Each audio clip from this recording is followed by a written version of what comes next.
Be short in seconds, say what matters. Indian exporters seek relief, favorable rupee rate amid US tariff pressure source. Reuters exporters in India are calling for significant relief measures from the government and the central bank as they face severe challenges following the imposition of US tariffs of up to 50% on Indian goods. The Federation of Indian Export Organizations, FIO, has requested a moratorium of 12 months on loan repayments and a credit guarantee scheme similar to what was offered during the COVID-19 crisis.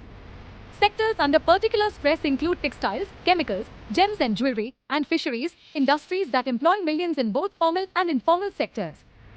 In meetings with the Reserve Bank of India, exporters also asked that their foreign exchange holdings be adjusted using the real effective exchange rate, RER, rather than the spot rate, which could translate into a roughly 15% gain in value.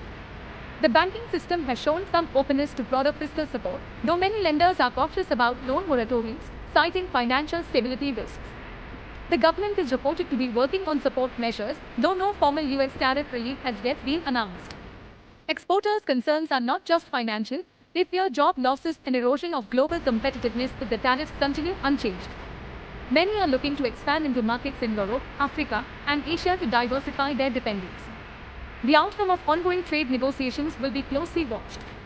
Meanwhile, the demand for relief is pressing and suggests that without swift action, Indian exporters may suffer long-term setbacks. Stay tuned on Big Shot for more updates.